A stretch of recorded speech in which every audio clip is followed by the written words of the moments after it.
ఇక చదువు కొనాల్సిందేనా అని.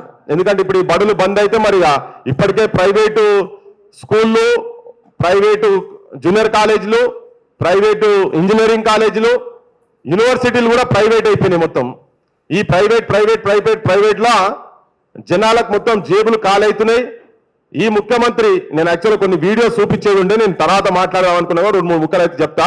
ముఖ్యమంత్రి ఎన్నికల ప్రచారం అప్పుడు రేవంత్ రెడ్డి గారు చెప్పినటువంటి మాట ఏంటంటే, కేసీఆర్ దాదాపు 7,000 పైన బడులు, 39,789 బడులు ఉండేనట అంతకుముందు. ఇప్పుడు అది 27,000 కాడికి వచ్చింది. అంటే దాదాపు 12,000 బడులు ఇప్పటికే బంద్ అయినాయి 2 ప్రభుత్వాలల్లో. 12 సంవత్సరాలల్లో 12,000 బడులు బంద్. ఇప్పుడు రెడీగా ఉన్నాయి 2,245 బడులు రెడీగా ఉన్నాయి ఇప్పుడు బంద్ చేసేందుకు. ఇప్పుడు ఆ బడులు ఎట్లా బంద్ చేయాలంటే ఇప్పుడు ఆయన మనకు భూలోక స్వర్గం చూపిస్తున్నాడు ముఖ్యమంత్రి. మాటలు కోటలు దాటుతాయి, చేతలు గడప దాటాయి అన్నట్టు చెప్పుడు మాత్రం పెద్ద కార్పొరేట్ ఎడ్యుకేషను. ఇక మాటలు మా ఇంటర్నెట్ నిజంగానే మా ఉంది 10వ తరగతి అయిపోయింది, ఆ డిస్టింక్షన్లో పాస్ అయిండు, ఇంటర్మీడియట్ కూడా అయిపోయింది, యూనివర్సిటీ సర్టిఫికేట్ కూడా తీసుకున్నాడని కలలు అన్నట్టు చెప్తాడు ఈయన ముచ్చట చెప్పమంటే. కమిషన్ ఎందుకు వేసేది తెలియదు, దాని పైసలు ఎన్ని ఖర్చు అయినా తెలియదు. అది పెట్టి ఆఖరికి ఏం చేసినా ఒక పంచాయతీకి దారి తీసిండు. పంతుల్లో గింతగనం శాలరీలు అవసరమా అనే కాడికి పోయింది. అది వాళ్ళతో చదువు చెప్పింది ఆయన అంటే చదువు చెప్పించే శాతం అయితే లేదు. మండలాలకు 630 డిఓలు ఉండాల్సిన కాడ 14 మంది 98% వేకెన్సీస్ ఉన్నాయి. డిఓ డిస్ట్రిక్ట్ ఎంఈఓలు మండల ఎడ్యుకేషన్ ఆఫీసర్లు. డిఓల పరిస్థితి అట్లనే ఉన్నది. క్షేత్రస్థాయిలో అసలు ఒక కమ్యూనికేషన్ నెట్వర్కే లేదు, పర్యవేక్షణ లేదు. ఇప్పుడు వీళ్ళట గవర్నమెంట్ స్కూళ్ళకు అందరు పంపించాలని చెప్తున్నారు. కరెక్టే, మరి గవర్నమెంట్ స్కూళ్ళలో నేనైతే కొన్ని 100 స్కూళ్ళు విజిట్ చేసినాం. నేను మా వెంకటరెడ్డి సాబ్ కూడా కలిసి తిరిగినాం, పాశవాకులు మేము కూడా చాలా తిరిగినాం. ఈ బడులు తిరుగుతుంటే బడులు ఎంత ఘోరంగా అంటే, ప్రైవేటు బడులకు మన బడులకు ఈయన రాగానే సున్నాలు వేపిస్తా అన్నాడు, బంద్ చేసిన బడులు కూడా తెరిపిస్తా అన్నాడు. తెరిపించుడు పక్కకు పడేసి ఈయన వచ్చినాక కూడా బడులు బంద్ చేసి ఇప్పటికీ కూడా కనీసం ఉన్న తట్టెడు సున్నమో మట్టో పందికొక్కులు తిరిగితే కనీసం ఆ పొక్కులు పెట్టినట్టు దాన్ని కూడా కనీసం అల్కో విల్కో అటువంటిది కాదు, సున్నం కూడా వేయలేదు. బాత్రూమ్లు కట్టిన పాపాన అవ్వలేదు. వేల కొద్ది ఆ డేటాలు వాళ్ళే చెప్తున్నారు. వేల కొద్ది బడులల్లా కనీసం టాయిలెట్లు లేవు. దాదాపు 6,000 బడులల్లో టాయిలెట్లు లేవట. కనీసం ఆ టాయిలెట్ సాఫ్ చేసేది కూడా నిన్న మొన్న చెప్పారు. మా అమ్మలకి అక్కజల్లకి ఇచ్చిన 400-500 ఆర్టీసీ బస్సులో ఉన్నాయట, మొన్న 550 ఎంతో ఉన్నాయట. ఇక అవి చూపించి మొత్తం ఈ పెద్ద మనిషి ముఖ్యమంత్రి ఏం చెప్తున్నారంటే మొత్తం కోటీశ్వరులే చేసిన అంటుండు. కింద క్షేత్రస్థాయిలో పోతే కనీసం అంగన్వాడీ వాళ్ళకు జీతాలు లేవు. ప్రభుత్వంలో బాగా డబ్బులున్న వాళ్ళు ఉన్నారు, మందిని దోచుకున్న వాళ్ళే ఉన్నారు, అప్పుడైనా ఇప్పుడైనా దోచుకున్న వాళ్ళే ఉన్నారు. అందుకని వాళ్ళు విద్య ఎవరికి రావాలనుకుంటారంటే డబ్బులు ఉన్న వాళ్ళకే రావాలి, పేదోనికి డబ్బులు రావద్దు. ఒక పద్ధతి ప్రకారం ప్రభుత్వము, మన ప్రొఫెసర్ తిరుమల గారికి తెలుసు, education for masses, education for classes. డబ్బులు లేని కోటి, డబ్బులు లేని కోటి. పబ్లిక్ స్కూల్ గవర్నమెంట్లో పెట్టిన హైదరాబాద్ పబ్లిక్ స్కూల్ మిత్రులు ఇక్కడ కూర్చున్నారు, అది డబ్బుల నెల కోసమే ప్రభుత్వం పెట్టిందే ఒకప్పుడు. సరే, ఇప్పుడు ఆ ప్రభుత్వం పేరుతో ప్రైవేట్ చేతులకు పోయింది, అంత దొంగల చేతులకు పోయింది హైదరాబాద్ పబ్లిక్ స్కూల్. అట్లే యూనివర్సిటీస్ కూడా జేఎన్యూకి ఒక రకమైన గ్రాంట్స్, ఉస్మానియాకి ఒక రకమైన గ్రాంట్స్. అప్పుడు యూనివర్సిటీల్లో కూడా తేడాలి, మళ్ళీ డబ్బుల వాళ్ళే అక్కడ పోతారు, తక్కిన వాళ్ళు పోరు. ఇది ప్రభుత్వం ఒక పద్ధతి ప్రకారం పేదోనికి విద్య రావద్దు. ఎందుకంటే విద్య వస్తే ప్రభుత్వం దృష్టిలో ప్రజలకు విద్య వస్తే శాంతి భద్రతలకు విఘాతం కలుగుతుంది. ప్రశ్నిస్తారు కదా, నువ్వు ఈ తప్పు చేస్తున్నావు, నువ్వు ఈ తప్పు చేస్తున్నావు, ఈ తప్పు చేస్తున్నావు. ఒకవేళ విద్య వచ్చినా కూడా వాడు మందు కొట్టాలి, జర్దా తినాలి, గుట్కా తినాలి, మత్తులు ఉండాలి, సావాలి. అందుకే మందు అంతా తయారు చేసి దేశంలో అంతా, అది విదేశీ మద్యమే. షావాలి, బ్రిస్, మెక్డబెల్ అన్ని కంపెనీలు విదేశీ కంపెనీలే, అవే తాగాలి. రోగం వస్తే చావాలి.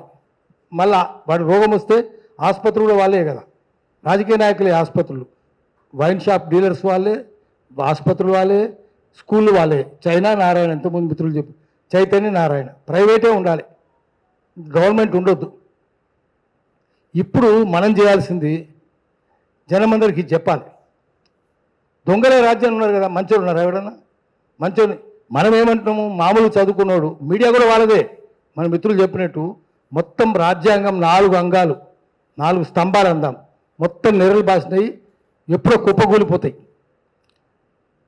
పార్లమెంట్ అంతా దొంగలే ఉన్నారు, అసెంబ్లీ అంతా దొంగలే ఉన్నారు. ఎగ్జిక్యూటివ్ వాళ్ళు దొంగలు కాదు, కానీ దొంగలకు సద్దులు మోసే లంగరాలు ఐఏఎస్ ఐపీఎస్. మీడియా మాఫియానే కదా, శ్రీశ్రీ చెప్పిండు. పెట్టుబడికి కట్టుకథకు పుట్టిన విషపుత్రికలు ఆంధ్రుల దినపత్రికలు. పత్రికలు కొండంతలు చేస్తాయి, కొండలు దాచేస్తాయి. మీడియా అట్లుంది. జడ్జిలు ఎట్లున్నారు? నేనేం భయపడతలేను జడ్జిల గురించి చెప్పడానికి. కంటెంప్ట్ అందరిని తిట్టవచ్చు, కానీ మీరు జడ్జిలను ఏమనవుతుంది? అట్లా ఉంది చట్టం. చెప్తాం అందరికీ. Worst industrial disaster in the world after industrial revolution.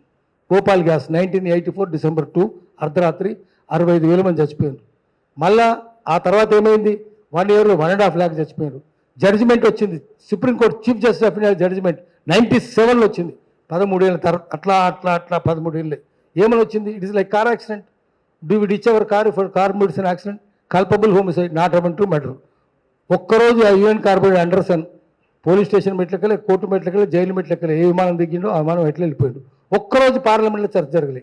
ఏం పార్లమెంట్లు, ఏం సుప్రీంకోర్టులు, ఏం మీడియా, ఏముంది? రాజ్యాంగం ఎక్కడుంది? అందుకనే పేదోనికి చదువు రాదు, పేదోనికి చదువు కలిగించనియరు. ఈ కాంగ్రెస్ ప్రభుత్వంలో ఉన్నటువంటి నాయకులు తెలుసుకోవాల్సింది ఏమిటంటే, రాజ్యాంగం రాసినప్పుడు వీళ్ళకి రాజ్యాంగం తెలవదు. ఏ నాయకుడికి రాజ్యాంగం తెలవదు. ఈ రాజ్యాంగం ఎవరైనా ఎమ్మెల్యే ప్రమాణ స్వీకారం తర్వాత వాళ్ళకు ఒక 15 రోజులు రాజ్యాంగం మీద క్లాసులు చెప్పాల. ఏం మాట్లాడుతున్నారో అర్థం కావాలా. రాజ్యాంగంలో ఏముందో ముఖ్యం కాంగ్రెస్ వాళ్ళు. Ambedkar 26 November 1949 last concluding session constituent assembly రాజ్యాంగం అడాప్ట్ చేసింది. అందులో ఆయన చెప్పాడు, ఈ రాజ్యాంగం రాయడానికి కాంగ్రెస్ వాళ్ళు కారణం, వాళ్ళు నేను చెప్పేవన్నీ విన్నారు కాబట్టి రాజ్యాంగం ఇలా వచ్చింది అని చెప్పేసి ఆయన అన్నాడు. కాంగ్రెస్ వాళ్ళు ప్రధానమైన కారణం అన్నాడు. ఈ కాంగ్రెస్ వాళ్ళకి ఇప్పుడు అర్థం కావాల్సింది ఏంటంటే, రాజ్యాంగంలో education, health free for all అన్నారు. అదే ఇంపార్టెంట్ పాయింట్ అన్నమాట. ప్రతి ఒక్కడికి చదువు, ప్రతి ఒక్క మనిషికి కూడా హెల్త్ అనేటువంటిది ప్రభుత్వం యొక్క బాధ్యత అని రాజ్యాంగంలో ఉంది. ఆర్టికల్ నెంబర్ నేను మర్చిపోయాను నేను. మీరు చూడండి, ఈ 2 ప్రధానం. ముఖ్యంగా ఈ 2 బ్రిటిష్ వాళ్ళు చెయ్యలేదు కాబట్టి మన వాళ్ళు అప్పుడంతా యావరేజ్ లైఫ్ అంతా కూడా 49-50కే చచ్చిపోతుండేవాళ్ళు. హెల్త్ పట్టించుకోలేదు, చదువులు పట్టించుకోలేదు, డబ్బులు ఉన్నవాడు చదువుకున్నాడు. అలా కాకుండా అందరం చదువుకోవాలనే ఉద్దేశంతో వాళ్ళ రాజ్యాంగంలో ఆ ఆర్టికల్ రాశారు. ఇంతవరకు వీళ్ళకి ఆ విషయం తెలవదు. మేము ఏదో ఇస్తున్నామని ఒక్కోసారి పెడతారు మేనిఫెస్టోలో, చెయ్యరు, అమలు చేయరు. గెలవడానికి మేనిఫెస్టోలు రాస్తున్నారు. ఒక మేనిఫెస్టో రాసినప్పుడు వారికి ఒక ఫిలాసఫీ ఉంటుంది. ఆ ఫిలాసఫీ ప్రకారంగా రాయడం, ఆ మేనిఫెస్టో గురించి తెలుసుకోవడం, వాళ్ళ ఎమ్మెల్యేకి ప్రచారం చేయడం, ఈ మేనిఫెస్టోకి అనుకూలంగా మనం మాట్లాడాలి అని చెప్పేసి అనుకోకపోవడం అనేటువంటిది నడుస్తూ ఉంది. ఈ రోజున ఈ సెంచరీకి వచ్చిన తర్వాత ముఖ్యంగా కింద కులాల వాళ్ళలో ఒక రకమైనటువంటి చైతన్యం వచ్చింది. నేను ఈ మధ్య సంచార జాతుల మీద రీసెర్చ్ చేస్తూ సంచార జాతులు గుడిసెలకు వెళితే వాళ్ళ పిల్లలు స్కూల్ యూనిఫామ్లో నాకు కనపడ్డారు. వాళ్ళకు కూడా అర్థమైంది పిల్లల్ని చదివించుకోవాలి అని. ఆ దశలో వీళ్ళు బాధ్యతను మరిచిపోయి ప్రైవేటైజ్ చేయడం అనేటువంటిది ఏంటంటే వీళ్ళకి నష్టం చేసేటట్టు చేస్తున్నారు. వీళ్ళు చదువుకోవాల్సిన దశ ఇది. వాళ్ళని చదివించాల్సిన అవసరం ఉంది. వాళ్ళనే కాదు, ప్రతి సిటిజన్ని చదివించేటువంటి బాధ్యత రాజ్యాంగం తీసుకున్నది. మీరు చూసుకోండి రాజ్యాంగంలో ఏముందో. ప్రతి మనిషికి కూడా ఆరోగ్యాన్ని చూసే బాధ్యత రాజ్యాంగం తీసుకున్నది. ఇప్పుడు కూడా ఆ రాజ్యాంగం మారలే, అది అలాగే ఉంది. అలాగే స్త్రీలు, వృద్ధులు, పిల్లలు గురించి ప్రత్యేకమైన శ్రద్ధ ప్రభుత్వాలు వహించాలి అని రాజ్యాంగంలో ఆ రోజు రాసుకున్నారు. అది నెహ్రూకు తెలుసు, ఎందుకంటే రాజ్యాంగ సభలో ఆయన కూడా సభ్యుడే కాబట్టి వాళ్ళ ఇవన్నీ కావాలి అని రాసుకున్నారు. ఆయన ఉన్నన్నాళ్ళు నేను ఇందాక మీకు చెప్పాను చూడండి, కులాల లిస్టు తయారు చేసుకొని కేంద్ర ప్రభుత్వం రాష్ట్ర ప్రభుత్వాలకు చెప్పింది, ఈ కులాల వాళ్ళు చదువుకోకపోతే వాళ్ళకి మీరు సపరేట్ హాస్టళ్ళు పెట్టండి, మేము ఫైనాన్స్ చేస్తాం అని చెప్పి వాళ్ళు ఫైనాన్స్ చేసి చదివించడం జరిగింది. అలా హాస్టల్ ఇచ్చి చదివించారు కాబట్టి కొంతమంది అన్న చదువుకోవటం అనేది జరిగింది. ఈరోజు రాజకీయ నాయకులు మేము కాంగ్రెస్ వాళ్ళం, మేము రాజ్యాంగం రాసినాం, మేము నెహ్రూ గారి వారసులం, మేము అది ఇది అనడమే కానీ ఒక్క ఎమ్మెల్యే కూడా రాజ్యాంగం తెలవదు. మీరందరూ చదువుకున్నారు కదా, ఒక్కొక్క రోజు మన మన విలేజ్ స్కూల్కి వెళ్ళి చూడండి, మనం చదువుకున్నప్పుడు ఎట్లుండే, ఇప్పుడు ఎట్లుంది. That will show us where our country is leading, where our state is leading, how we are progressing. It is a deliberate attempt to kill the public institutions in country, because everyone has a share with the private organizations. It's not only education, health, or any other institution you take, including Air India, including BSNL SIM కోసం లైన్లో ఉండి కొట్లాడి తెచ్చుకున్న రోజులు పోయి, సిమ్ని తీసేసి వేరే సిమ్లలో chain కావాల్సిన అవసరం ఎందుకు వచ్చింది మన కంట్రీకి? ఎవరు తీసుకొచ్చారు ఇది? పబ్లిక్ స్కూల్స్కి అడ్మిషన్స్ కోసం పేరెంట్స్, చదువు రాని తల్లిదండ్రులు హెడ్ మాస్టర్ దగ్గర పోయి నిలబడి, అయ్యా మా ఆవిడకి అడ్మిషన్ ఇవ్వండి అని పోయిన రోజులు ఈరోజు మేము రామనే కాడికి ఎందుకు వచ్చింది? It is a deliberate attempt to kill every public institution in the country. మిత్రులారా, మన తెలంగాణ రాష్ట్రం కొట్లాడి తెచ్చుకున్నాం, అందులో ఎస్సీ ఎస్టీ బీసీ మైనారిటీలు అందరూ ఉన్నాం కదా. 10 యూనివర్సిటీలు ఈ తెలంగాణ ప్రైవేట్ యూనివర్సిటీస్ పెట్టినప్పుడు, అందులో ప్రైవేట్ యూనివర్సిటీస్లో రిజర్వేషన్ తీసేసినప్పుడు మనం అందరం ఎంత సైలెంట్గా ఉన్నాం? అంటే వాడి ఉద్దేశం ఏంటి?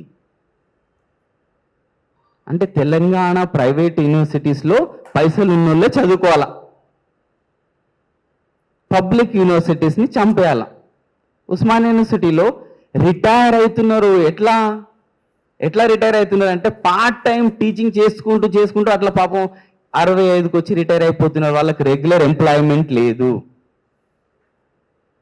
పార్ట్ టైం పోతే 600-700 రూపాయలు ఇస్తారు వాళ్ళకు ఒక గంటకి. నెల అంతా టీచింగ్ చేస్తే హాలిడే వస్తే ఆ 700 కూడా పోతుంది.